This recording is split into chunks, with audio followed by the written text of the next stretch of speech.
Анир Sound Records 2003 оны 100 Улаанбаатар хотоос далаа үзэхэр Хөвсгөл аймаг руу гарсан мөнх хоёр хуланг Ариуна Баги нар тохиолдсон явдлаас сэдвэлэн бүтээв.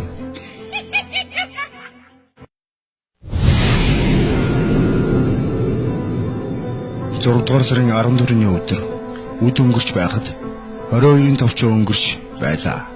Аялалд явж байгаа болохоор дэндүү хөөр баясал инээд дүүрэн байлаа. Бүрий болоход Булган аймгийн нутагт замаасаа жаахан төөрөн нэлээд мөнгөсний эцэст нэгэн айлтаа дайралтын айлаас зам асуухаар Ариуна Баги хоёр орлоо. Ариуна Баги хоёр цуган ороход энд эрүү өвдөг нийлсэн шахуу өвгөн сууж байлаа. Баги мэдлэг зураа зам асуухад өвгөн тэр хоёрыг нэлээд ажиж байснаа. Улаан дээс орон гарсан байна. Та нар зорьсон газартаа хүрч чадахгүй. Эртхэн эндээс буц хэмээн хэллээ.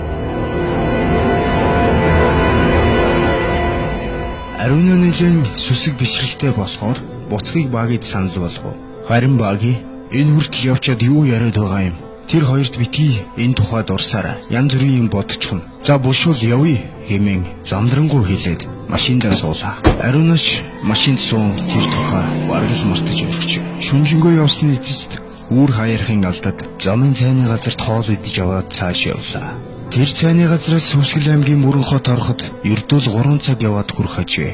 Замдаа тэд энэ тэр гэж явсаар байгаад үд өнгөрч байхад Хөвсгөл аймгийн мөрөн хотод орж ирлээ. Машиндаа шатхуун дүүргэж аваад ойр зургийн юм бэлдэж аваад гарах тийш хандлаа. Гэтэл Ариуна хулан хоёр ядраад байна. Эндээ амарчаад явъя гэхэд Баги хариуд нь тэртээ дэргүй далайн захад очиод хангалттай амраарай. За явцгаая гэж вэ. Энэ тэргээс өрөөд далаа руу гарахад яг үдшийн 20 цаг болсон байлаа.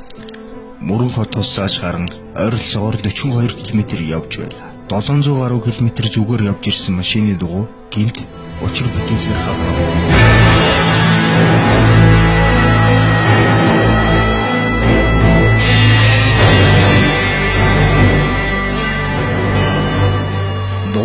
Гэж 3 цаг гаруй ноцолдсон боловч хагарсан газрыг нь олоогүйгээс гадна огт хий орохгүй байлаа. Баги одоо шороо болчихжээ. Бүгдээрээ өглөөд эртхэн дугуйгаа нөхөд эртхэн газар хөдлөе гэхэд бүгд зөвшөөрөн тэндийн хоноглохоор болов. Майхан сууцаа янзлан охид майханд хоноороо. Баги бит хоёр машинд хонно гэж мөнх хоёр хэлв. Охид зөвшөөрөн майхан руу орж унтлаа. Мөнх хоёр Баги хоёр ганц хоёр чиглэм уусны дараа унтахаар хэвтлээ. Багиш сархтандаа сөхүүлээд тэрд орхнол хурхирч эхэллээ. Мөнх хоёр машинаас бун тамхилангаа нэлээд зайдуу очин бие засах зураа эргэн майхан лугаа харвал майхан тойроо нэг хүн явж байхыг ажиллаа. Манайхны нэг нь унтаагүй л байгаа юм байна да гэж дотроо нэх олныг бодлгүй дуу аялан зогсож байтал ардхан толд нь хүүхэд ойлгох чимээ гарлаа.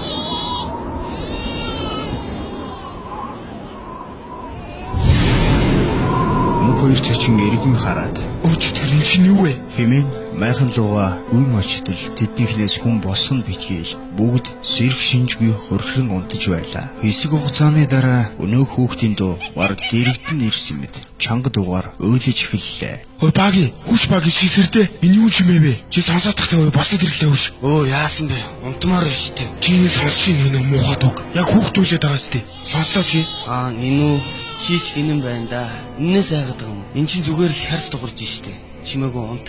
Ийм хилэн дахин унтахаар хэвтлээ. Мөнх хоёр тэгтэл наадах чинь нэг л жигтэй, нэг л муухай дуу юм а гэхэд Баги машиныхаа урд хайрцгийг онгоолгон "Энэнгээр би наадах чинь зохицуулаад өгнө" хэмээн буу гаргаж ирлээ. "Яасан? Юундаа гайхав? Энэ манай аавын хувийн эзэмшлийн буу бүртгэлтэй. Тийм болохоор санаа зовлтгүй." Гэх мэтлэн ярилцаж сууж байтал машиных нь багаж хүчтэй гिचний нэг юм цогх шиг бол хоёулаа цочин эргэн хартал юу ч байсангүй. Машинаас бун эргэн тойрныг харвал юу ч байсангүй. Тэрч байтугай машиныг аль хэдийн хонхоох хэмжээнд хүчтэй цохилт байсан боловч машин хонхоох нь битгий тоосон ч арилаагүй байлаа.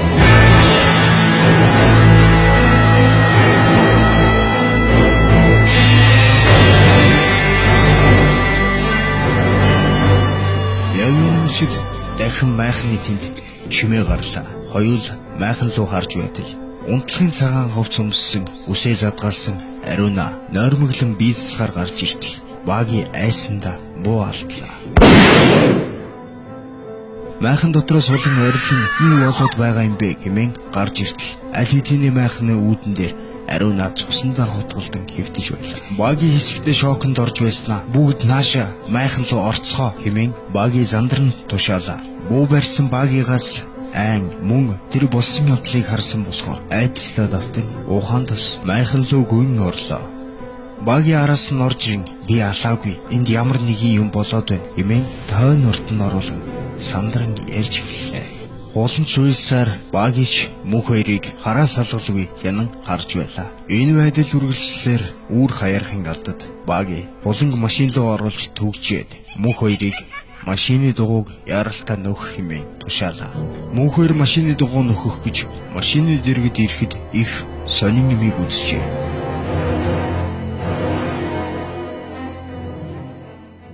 Машин гэрийн бөөрөн дээр зогссон байлаа. Мөн Ариунагийн цус гэрийн бөөрийг тойрон урссан байлаа. Шүнжэнгөө цоромч хийгээгүй гулан мөнх хоёрыг сахисан Баги нүдэн ханилдаж эхэллээ. Энэ үеэр мөнх хоёр голын жалга даган зүхтж амжлаа. Араас Баги юу юугүй хүрээд ирэх мэт хар хурдаараа л урагшаа харан гүйж байлаа. Мөнх хоёр явсаар угаад нэгэн айлын өвлжөнд орж нуугдан бүрий болоход дахин цааш явлаа.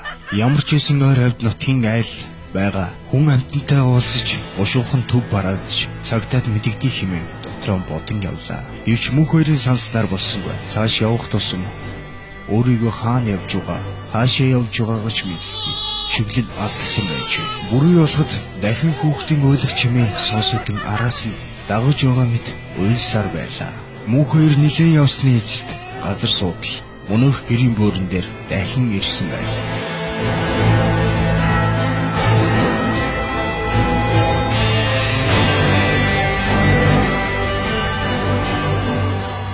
Мөнх хоёр нэг газраар эргэлдээд байна гэж бодон цааш дахин гүйлээ. Нилээн гүйсний эцэст дахин харуул дахин л өнөөх гэрийн бөөрөн дээр зогсож байлаа.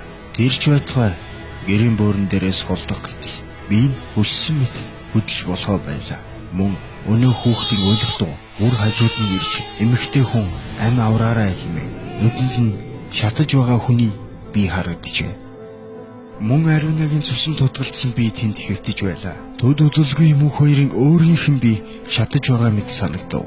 Мөнх хоёр энэ мөчид нэгэнтээ айснасаа болж галзуурч нутгийн хүн түүнийг ухаангүй хэвтэж байхыг олж аймагт хүргэж аймгийн эмнэлэг Улаанбаатар хотын шар гадны эмнэлэг рүү хүргэж өгсөн гэдэг.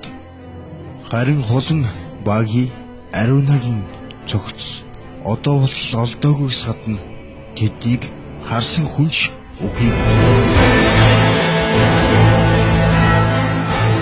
Намайг хүүхэд биш хүүхдэл дагсан заяа. Хадрыг дагах.